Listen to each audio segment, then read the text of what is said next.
कैसे से आप सभी लोग। आई होप आप सब बहुत ही बढ़िया होंगे और आप सबकी तैयारी बहुत ही अच्छे से चल रही होगी। सो गाइस, आज है हमारा यूपीएसआई और एलटी ग्रेड का डे नंबर 2। हम जिसमें 60 डेज़ का चैलेंज करने वाले हैं और हम डे वाइज अपना रूटीन सेट करके अपनी पढ़ाई करने वाले हैं।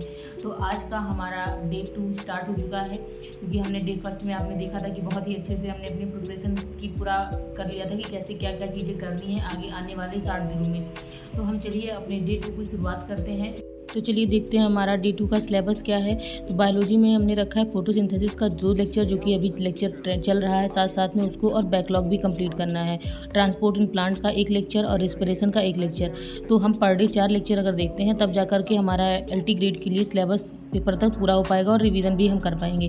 और साथ साथ ही जो मैंने पढ़ा है सेल और सेल डिवीज़न ख़त्म हो गया है, तो उसका रिवीजन करना है। फिर आते हैं यूपीएसआई के लिए। यूपीएसआई के लिए हिस्ट्री में कल मैंने यूरोपीय कंपनियां पढ़ी थी, आज पढ़ना है यूरोपीय कंपनियों का आगमन, फिर उन्होंने कौन कौन सी फैक्ट्रियां रखी, स्पेशली कौन कौन सी कंपनी किस लिए थी।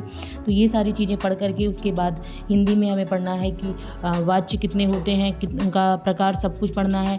फिर उसके बाद जियोग्राफी में पढ़ना है कि हिमालय की उत्पत्ति कैसे हुई, इसको अच्छे से पढ़ना है बहुत डीप जा कर के, क्योंकि एक बार अब हम लोगों ने जियोग्राफी अच्छे से पढ़ ली, फिर उसको रिवीजन ही करना होता है। तो अगर आप पहली बार पढ़ रहे हैं तो बहुत ही डीप बढ़िया अच्छे से उसको कंप्लीट कर लीजिएगा।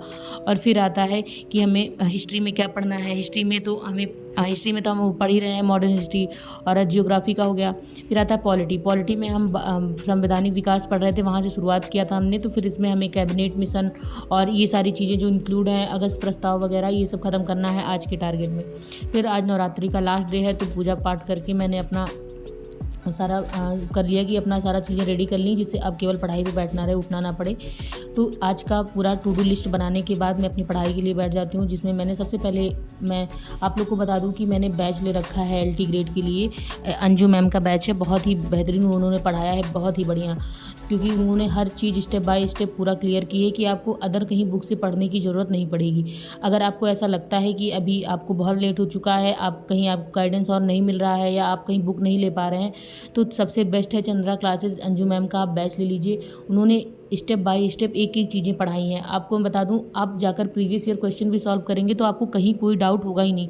जो भी डाउट हैं, जो भी PYQs हैं, उन्होंने इसमें इंक्लूड कर दिया है और सब कुछ बहुत ही बढ़िया से, बहुत ही डिटेल में पढ़ाया है। आप एक बार इसको कंप्लीट कर लेते हैं अपना सिलेबस, तो आपका KV के लिए, PGT के लिए, TGT के लिए और DSSB के लिए हर तरीके से आपका बायो कंप्लीट हो जाएगा, चाहे वो जूलॉजी हो या फिर बॉटनी, दोनों आपका पूरे तरीके से मैम ने कंप्लीट कराया है। तो अभी उनके काफ़ी लेक्चर हो चुके हैं, लगभग 10 चैप्टर कंप्लीट हो चुके हैं, बाकी चैप्टर बचे हैं। तो अगर अभी भी आप बैच लेना चाहते हैं तो लगभग 5000 का वही बैच है, तो आप ले सकते हैं। अगर कोई 2 लोग पढ़ने वाले हो तो आप साथ में पार्टनरशिप में बैच ले सकते हैं, अच्छे से पढ़ सकते हैं। बैच थोड़ा 5000 का है, बट ये है कि आप पैसा वसूल टाइप का है, कि जो चीज़ें बताई गई उसमें मतलब सब कुछ वो आप ऑफलाइन भी जा कर के आप 20-30 हज़ार देकर भी आपको कहीं बात नहीं समझ में आता है, तो बहुत ही बढ़िया से डिटेल पढ़ाया है। अगर आपको थोड़ा सा भी लगे तो आप उनका डेमो क्लास देख करके फिर ले सकते हैं। उनके क्लासेस में ऐसा है कि आप 4-5 दिन उनका बैच देखिए, अगर आपको नहीं समझ में आता है तो फिर रिटर्न हो जाती है। तो आप जाके पूरा उनका उनका नंबर दिया होता है, आप उसको जो भी आपके पास क्वेरीज हो आप पूछ सकते हैं आराम से।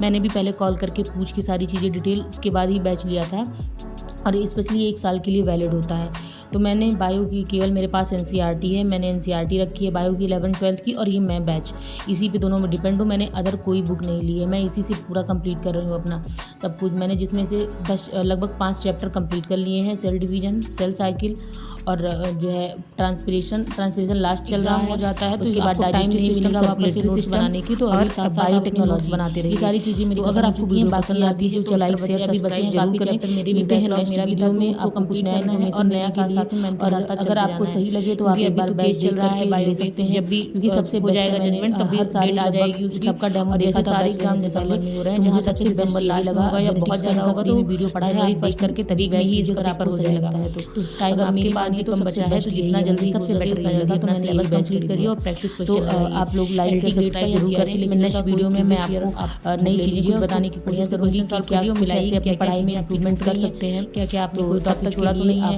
या कुछ ऐसा चैप्टर में जो नया है कि आपने नहीं पढ़ा है, मन लगा कर अच्छे से पढ़ाई करिएगा, कुछ टारगेट बनाकर, और अपने को बहुत सारी चीज़ें हैं MSc लेवल तक का एक टाइमर या एक ऐसी चीज़ रख लीजिएगा। अगर आप डीप पता चल 11th चलता रहे कि आप तो उतना बहुत से कितना ज़्यादा और पढ़ पा रहे हैं, अपना टाइम में थोड़ा ज़्यादा आपको ब्रॉड पढ़ना पड़ेगा। पड़ेगा कर पा रहे हैं, और तो कोशिश करिएगा कि साथ साथ अपनी नोट जरूर बनाएं। मैं भी अपनी अपना ख्याल रखिए, बाय बाय बनाती हूँ, क्योंकि इसके 1 मंथ या 2 मंथ में ही मेंस का एग्ज़ाम